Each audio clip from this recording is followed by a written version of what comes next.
Oke, cek. Cek, assalamualaikum warahmatullahi wabarakatuh. Ini video singkat aja ya. Seperti judul, gimana cara overclocking RAM. Karena menurut gua dari sekian overclocking ini, dan kalau lu nonton video ini berarti emang lu sedang mencari apa yang lu cari. Semoga bisa menjawab. Di antara komponen CPU memang menurut gua RAM itu yang paling susah di overclock karena ada timingnya segala macam dibandingin dengan CPU yang cuma mengatur apa tuh multiply-nya sama base clock dan voltase. Tapi di sini gue iseng karena gue baru upgrade RAM dari 4 ke 8 dan gue belajar juga di artikel jagat reviewnya Mas Alfa Jonathan tentang overclocking RAM. Nah, ini nanti gue taruh di deskripsi kalau lo mau baca lebih detail, tapi yang gue share di sini adalah yang sederhananya seperti apa. Kita lanjut lihat aja, oke? Oke, ini komputer yang gue pakai. Komputernya itu motherboardnya Asus AM1IA Mini ITX dengan CPU-nya Athlon 5350. Nah, ini RAM yang baru gue upgrade, beli di Tokped 8GB. Gue suka banget nih RAM-nya nih, low profile, pendek banget, cuma ini kalau disejajar ini sejajar dengan soket 24 pin, lebih pendek dibandingkan RAM gue yang lama. Kalau lihat nih lekukannya ada di sini nih, itu ngepas banget. Nah, dan gue udah benchmark posisi RAM yang dijalankan auto, yaitu 830 menggunakan performance test Passmark, nama aplikasinya. Mana aplikasi ini, Pak? Performance test dari Passmark. Ini gue masih trial sih. Kalau worth it bakalan gue beli buat berkepanjangan kan. Dan RAM ini defaultnya, sebentar, ini gue matiin dulu. Bisa nggak sih? Oh, nggak bisa lagi. Mana cahayanya? Oke. Di sini running secara default timingnya.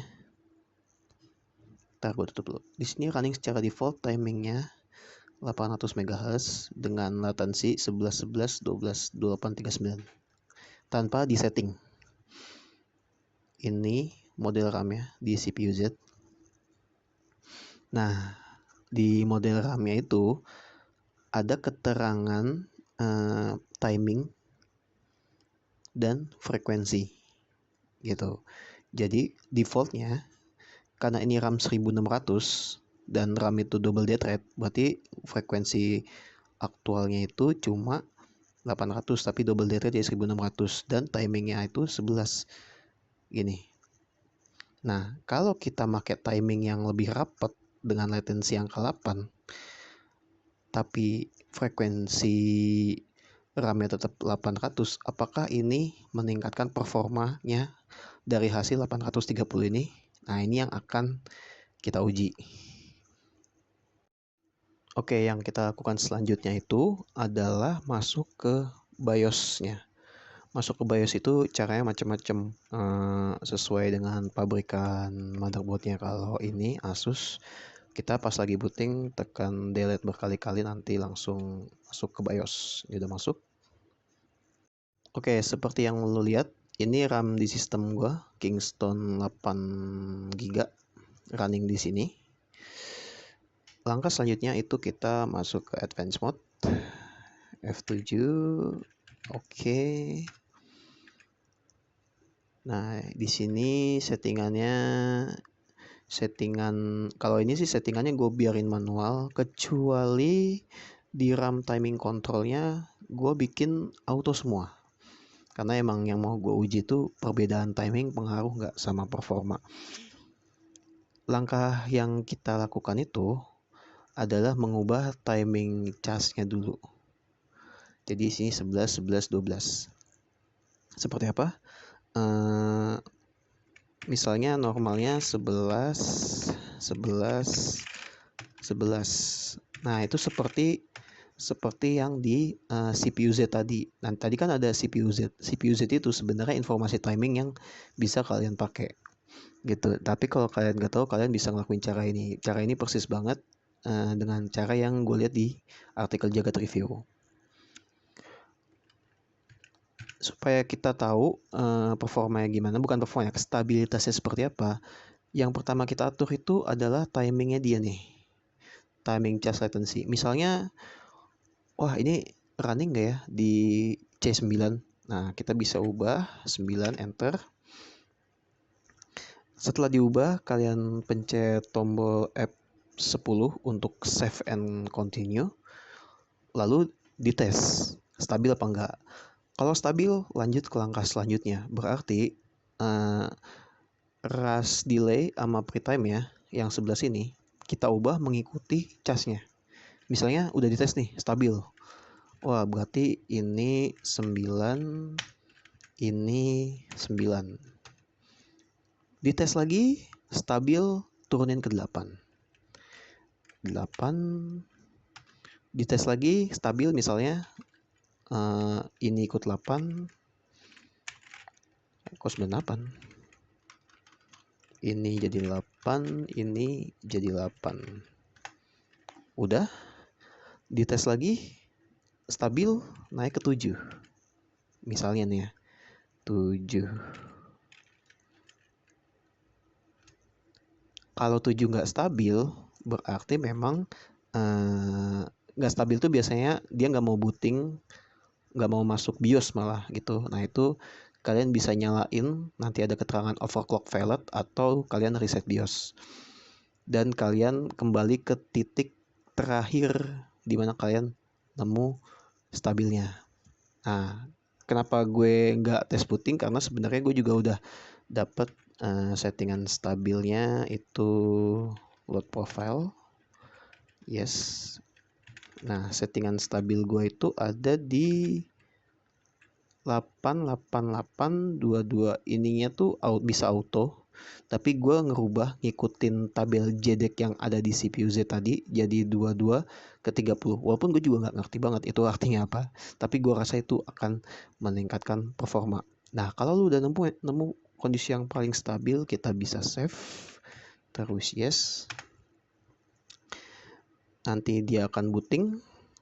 Nah, kita akan cek benchmarknya. Hasil benchmarknya udah keluar dan ini bikin gue kaget sih. Ternyata beneran improve, tapi seberapa besar kita lihat aja. Bisa kalian lihat di sini di RAM frekuensinya itu masih 800, tapi timingnya sesuai dengan yang tadi kita setting 888 2230 menggunakan timing RAM yang ini nih, menggunakan timing RAM yang dia punya nih. 888 2230, tapi dengan frekuensi yang ini, frekuensi tinggi tapi timingnya rapat, dan ternyata improve loh. Memory marknya naik ke 858 dari yang tadi 830, berarti naik 28 tuh. Berapa persen tuh? Mungkin kecil, bukan mungkin kecil sih, emang kecil, cuma 28, tapi itu kan lumayan gitu. Apalagi untuk RAM value ya, ini RAM murah, bukan RAM yang apa istilahnya ya, bukan RAM kayak kalian beli Corsair yang ada XMP-nya segala macam, tapi kalian setting profilnya secara mandiri dan ternyata mengalami peningkatan performa, jadi peningkatan performa, jadi lebih bagus lah gitu. Sekian dulu video dari gue tentang overclocking timing RAM. Semoga bermanfaat. Kalau misalnya overclocking RAM biar naik frekuensinya, itu menurut gue tergantung fitur dari motherboardnya sendiri, apakah dia mendukung OC-RAM atau enggak. Dan biasanya kalau peningkatan frekuensi itu diimbangi juga dengan peningkatan voltase. Sedangkan overclock yang gue lakuin ini tidak mengalami peningkatan voltase sama sekali, malah voltasenya itu gue bikin beroperasi di limit terbawah, yaitu 1,425 volt, karena DDR3 itu normalnya running di 1500, tapi ada margin bawah yaitu 1425. gue berhasil turun dan stabil di situ kan berarti dalam jangka panjang rame juga, makin awet karena voltase rendah dan yang pasti hemat listrik sih gitu.